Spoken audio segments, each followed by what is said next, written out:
안녕하세요, 마당새입니다. 성경이 말하는 진짜 세상 13번째 시간인데요. 신약 마태복음부터 중복되는 거는 다 건너뛰고 스피드하게 여러분들의 시간을 아껴드리겠습니다. 내용에 중요한 것들이 많이 나오는데 폭탄 같은 내용들이 많이 나오니까 집중해서 봐주시면 좋겠습니다. 마태복음 2장 2절 이르되 유대인들의 왕으로 태어나신 분이 어디 계시냐? 우리가 동쪽에서 그분의 별을 보고 그분께 경배하러 왔노라 하니, 동방박사들이 별을 보고 예수님이 이 땅에 육신으로 태어나신 곳을 찾아왔습니다. 당시에 포악한 왕이 다스리고 있었는데요. 이 동방박사 일행들이 보물을 들고 찾아왔는데 제 생각에 우리 민족이 아니었을까 생각하는데, 이 동방박사 무리들은 당시에 굉장히 힘있는 나라의 박사들이 찾아온 곳이라고 생각합니다. 요즘으로 치면 미국 시민권 달고 중국에 갔다 이렇게 볼 수도 있는 상황인데요. 어느 민족인지 나와 있지는 않지만 이 동방 박사들이 별을 따라서 이스라엘까지 왔습니다. 하늘의 모든 별이 각자 자기 궤도를 따라 회전을 하고 있는데, 이 특별한 별이 회전 궤도를 무시하고 다른 방향으로 이동하고 있으니까 동방 박사들이 보고 따라오기에 쉬웠을 것으로 생각합니다. 역시 우주에 있다면 하늘의 모든 별들이 각각 지그재그로 일정 패턴 없이 움직이게 보여야 되는데, 우리가 보는 하늘의 모든 별들은 모조리 북극성을 중심으로 회전을 하고 있다는 것, 이것은 둥근 지구의 거짓말이 되고 천동설이 맞다는 증거가 됩니다. 왜냐하면 둥근 지구에서 왜 하늘의 별들은 지구의 자전은 표시하고 있지만 공전은 표시를 못할까요? 이것만 생각해도 쉽게 답이 나오게 되는 겁니다. 마태복음 3장 16절 예수님께서 침례를 받으시고 곧바로 물속에서 올라오실 때에 보라, 하늘들이 그분께 열렸으며 또 하나님의 영께서 비둘기같이 내려와 자기 위에 내려앉는 것을 그분께서 보시더라. 이 구절은 영적 차원이 있느냐 없느냐 판가름할 수 있는 아주 좋은 구절이 되는데요. 예수님이 요한에게 침례를 받고 물에 잠기셨다가 올라오실 때 동시에 하늘에 엄청난 일이 벌어집니다. 하늘 돔이 중앙에서 갈라지고 그 위에 많은 물들도 물러가고 그 위에 하늘마저도 빈 공간을 만들고 벌어져 버립니다. 이렇게 해서 땅과 천국 사이에 장애물들이 다 사라져 버립니다. 그리고 그 빈 공간으로 성령님께서 비둘기 같은 형상으로 예수님께 내려와 예수님 위에 앉는 것을 예수님 혼자 보셨습니다. 만약 다른 영적 차원이 있다, 굳이 하늘이 열릴 필요가 없겠죠. 그런데 성경에서는 구체적으로 하늘들이라는 복수를 써서 그 하늘들이 활짝 열린 것입니다. 성령 하나님이 내려오시니까 하늘과 땅에 장애물이 없도록 방해가 되는 모든 요소들이 진동하면서 물러나게 되는 겁니다. 이 부분은 뒤에도 나오니까 넘어가고요. 마태복음 4장 8절 마귀가 다시 그분을 데리고 심히 높은 산으로 올라가 세상의 모든 왕국들과 그것들의 영광을 그분께 보여주며, 심히 높은 산에 올라가 세상 존재하는 모든 왕국을 한눈에 다 예수님께 보여줬다라고 기록을 하고 있습니다. 만약 영적으로 보여준 것이라면 심히 높은 산에 올라갈 필요가 없겠죠. 그냥 그 자리에서 영안을 열어가지고 둥근 지구 반대편에 있는 나라들까지 다 보여줬을 겁니다. 그런데 그것이 아니라 심히 높은 산에 올라갔다라고 정확하게 기록을 하고 있습니다. 세상이 평평하기 때문에 한눈에 온 천하를 다 보여준 것이다 라고 이해할 수 있는데요. 둥근 공에서는 아무리 높이 올라가도 지구 반대편을 절대 볼 수가 없겠죠. 평면 세상을 부정하는 사람들이 자주 말하고 있는데, 평평하면 미국도 보이겠네? 이렇게 말하시는 분들이 있어요. 이런 분들은 원근법을 이해 못하니까 그런 말씀을 하시는 건데, 자신의 시력의 한계가 낮다는 것을 먼저 깨달아야 됩니다. 시력이 좋다면 좋은 만큼 더 멀리 볼 수 있게 되는 겁니다. 높은 산에 올라가면 당연히 더 멀리 보게 되는데, 아무리 높은 산에 올라가도 시력이 좋지 않다면 코앞밖에 볼 수가 없는 것입니다. 마태복음 12장 40절 요나가 밤낮 사흘 동안 고래 뱃속에 있었던 것 같이 사람의 아들도 밤낮으로 사흘 동안 땅의 심장부에 있으리라. 예수님께서 십자가에서 죽으시고 사흘 동안 땅 속으로 내려가서 땅의 심장부에 계셨다라는 말씀이 되는 겁니다. 예수님이 땅 아래로 내려가신 이유가 지옥에 가서 무슨 볼 일이 있으신 건지 아니면 땅 속에 있는 낙원으로 가신 건지, 여기에 대해서 의견이 서로 나뉘게 되는데요. 저는 땅 속에 낙원이 있다고 생각합니다. 왜냐하면 예수님이 십자가에 못 박히실 때 우편에 함께 매달려 죽기 바로 직전에 회개한 죄인이 있는데요. 이 죄인이 회개를 하니까 예수님께서 뭐라고 말씀하시냐면, 오늘 내가 나와 함께 낙원에 있으리라 라고, 오늘 지금 십자가에 매달려 있는 상태에서 오늘을 지칭하면서 오늘 네가 나와 함께 낙원에 있으리라 라고 말씀하셨는데요. 방금 읽은 구절에서 예수님이 죽으시면은 땅의 심장부로 들어가서 3일 동안 계시겠다라고 말씀하십니다. 그래서 낙원은 땅 아래, 땅의 심장부에 있다라고 저는 이해를 합니다. 고린도 후서에서는 바울이 낙원에 채어 올라갔다라고 기록하고 있어서 낙원이 하늘 위에 있다라고 이해할 수도 있겠지만, 이것이 맞다 저것이 맞다 저는 잘 모르겠지만 예수님이 직접 하신 말씀이 더 우선한다고 생각해서 땅 아래 낙원이 있다라고 저는 결론을 내려놓았습니다.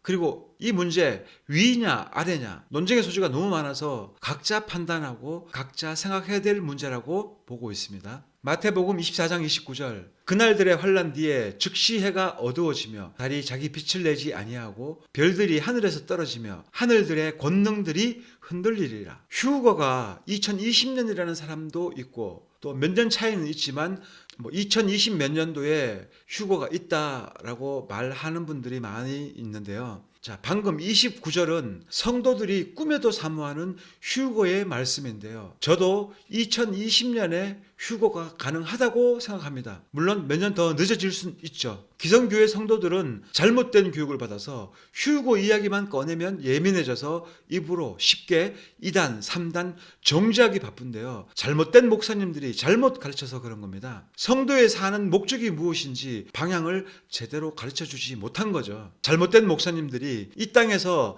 천년 만년 살 것 마냥 이 땅의 문제 해결하고 잘 먹고 건강하고 잘 살고 어떻게 하면 복 받을까만 설교하고 있다 보니까 오해가 발생한 것이고요. 또 이런 복 받는 소리만 듣기를 원하는 괴상한 교인들이 너무 많이 있습니다. 회개하라고 말하면 인상부터 구겨지면서 목사님한테 눈치를 주는 이런 이상한 교인들도 많이 있고 그런 눈치를 보는 가짜 목사들도 많이 있습니다. 성도들의 한 가지 유일한 소망은 예수님이 다시 오시는 그날입니다. 열렬히 사모해야 되는 그날에 대해서 시대의 흐름을 보면서 세상이 끝났다, 곧 예수님이 오신다 이러면 그것이 진정한 성도이고 휴거를 소망하는 그리스도인이 아닐까 생각해 보게 되고요. 깨어 있어야 됩니다. 진짜 얼마 남지 않았는데 세상 돌아가는 것 보면 딱 보이지 않나요? 노아의 홍수 때와 딱 맞아떨어지는 요즘 세대를 보면서 각종 예언서를 종합해 보면 그때가 바로 이때인 것입니다. 그런데 휴거 얘기하면 다 이단처럼 이상하게 바라보게 되는데요. 마태복음 24장 29절 말씀이 정말 중요합니다. 휴거 바로 전에 아주 큰 문제가 발생하게 됩니다. 그날들의 환난이 먼저 있어야 그 다음에 휴거가 있는 겁니다. 29절 말씀에 그날들의 환난 뒤에 라고 분명히 못을 받고 있죠. 자, 그럼 휴거 전에 두 가지 일이 먼저 일어나게 되는데요. 첫 번째로 환난의 날들이 존재하게 됩니다. 이 환난의 날들이 이스라엘의 환난인지 전 세계적인 환난인지 모르겠지만 제가 생각하는 환난은 이미 전 세계적으로 다양한 환난들이 발생하고 있고 우리나라가 특별한 재앙 없이 현재 안전하게 있다고 전 세계가 평안할 것이다 라는 착각은 버려야 됩니다. 제 생각에는 그날들의 환난은 한국 전쟁을 포함하고 있다고 생각해요. 한국 전쟁 난다고 하면 사람들이 엄청 싫어하고 전쟁 안 난다 무슨 소리 하고 있느냐, 신실한 기독교인들까지도 그런 망발을 섣불리 내뱉지 말아라 라고 따끔하게 경고를 하고 있습니다. 저나 또는 일부 소수 사람들이 전쟁 난다고 하면 안 믿고 믿기 싫어하고 2단이다 3단이다 정지하기 바쁜데요. 저 같은 허접한 개인의 말이 아니라 전문가들 의견을 들어보세요. 국내 전문가들 말고요. 해외에 권위 있는 군사 전문가들은 한국에 전쟁 안 날 이유가 없다고 말하고 있습니다.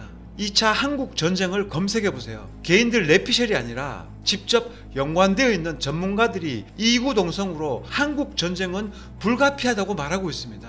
현실에 안주해서 잠자고 꿈에서 깨어나지 못하고 있는 사람들이나 안전하다, 대한민국 기도하는 사람들이 많아서 별 문제 없다 라고 낙관을 하고 있는데요. 전쟁의 키를 잡고 있는 미국 정부에서도 한국 전쟁은 불가피하다고 말하고 있어요. 저는 그런 사람들 말 때문에 전쟁 난다 이 말이 아니고 대한민국 기독교가 정신을 차릴 생각을 안 하고 배교를 하고 연합해서 회개도 없고 사회 모본도 못 보이고 그래서 그 벌로 한국 전쟁은 불가피한 벌이라고 확실히 생각하고 있습니다. 불안을 조성한다고 욕하실 수도 있겠지만 위급한 시기에 안전하다고 말하고 있는 사람들이야말로 정말 위험한 사람들입니다. 나라를 위해 기도하고 있는 그 진실된 수많은 성도들이 얼마나 많고 그 사람들이 반낮 없이 지금도 광야 교회에서 그렇게 열심히 기도하고 있는데 무슨 헛소리하고 있느냐, 이렇게 말씀하시는 분들이 진짜 위험한 사람들입니다.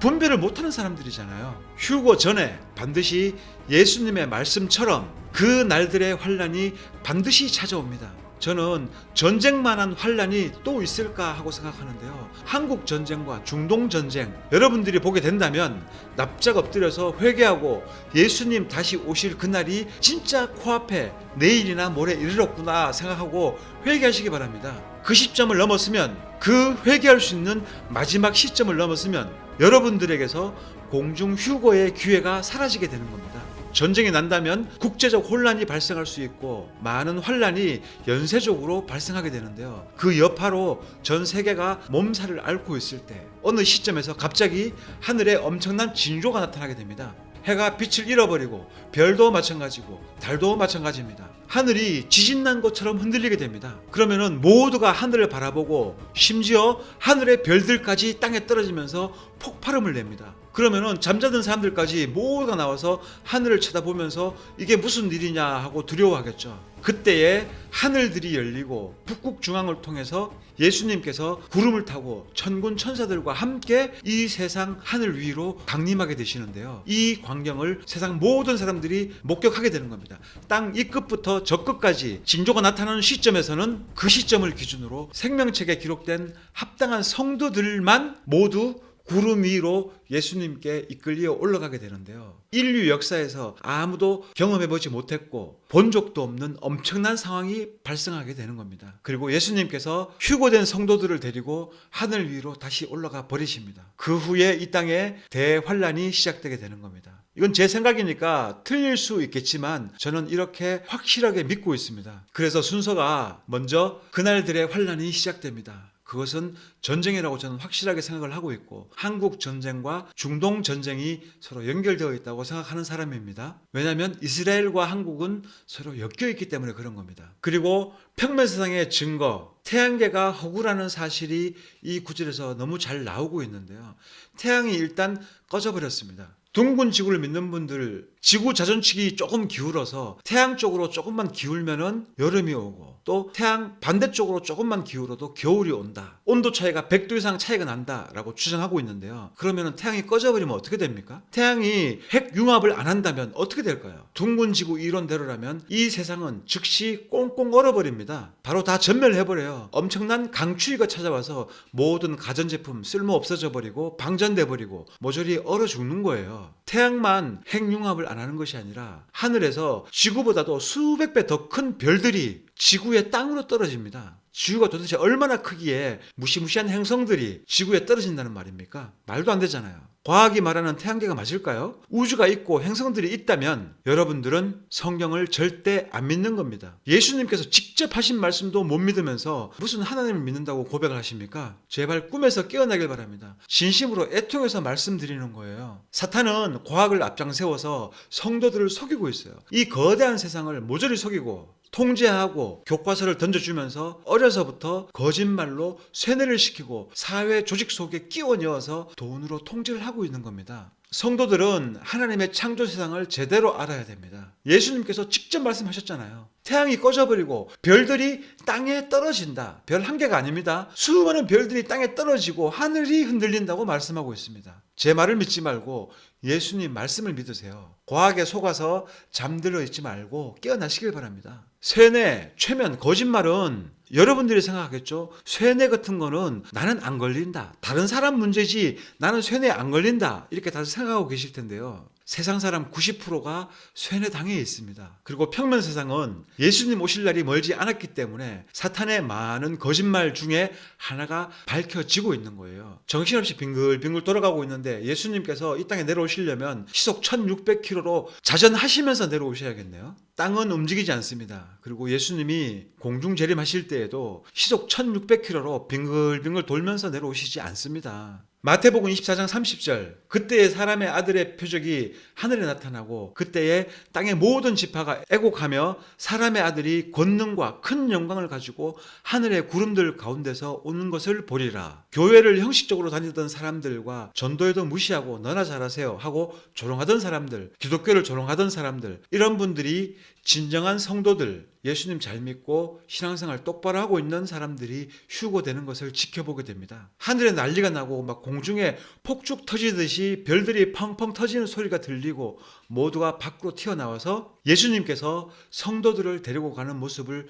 모두가 보게 될 겁니다. 그리고 예수님을 인정하지 않던 이스라엘 사람들도 이 광경을 목격하고 예수님이 진짜 메시아였구나라고 깨닫고 뒤늦게 후회를 하게 되겠죠. 마태복음 26장 64절 예수님께서 그에게 이르시되 내가 말하였느니라 그러할지라도 내가 너희에게 이르노니 사람의 아들이 권능의 오른편에 앉아있는 것과 하늘의 구름들 가운데 오는 것을 이후에 너희가 보리라 하시더라. 성경 말씀은 반드시 이루어집니다. 마태복음 27장 45절 이제 6시부터 9시까지 어둠이 온 땅을 덮었더라. 이 구절은 예수님 십자가에 죽으시고 그 즉시 전 세계 모든 땅에 즉시로 어둠이 덮었다라는 말인데요. 태양과 달과 별이 빛을 잃었다라고 해석할 수 있는 구절이고요. 역시 둥근 지구의 허구와 태양계가 같으라는 말씀이 됩니다. 그리고 6시부터 9시까지 온 땅에 어둠이 임했다. 자, 6시부터 9시까지 태양과 달과 별이 빛을 잃어버렸습니다. 자, 성경에 시간이 나오는데요. 6시부터 9시까지. 그럼 우리가 생각할 때 이거 3시간이라고 생각하잖아요. 그런데 성경에서는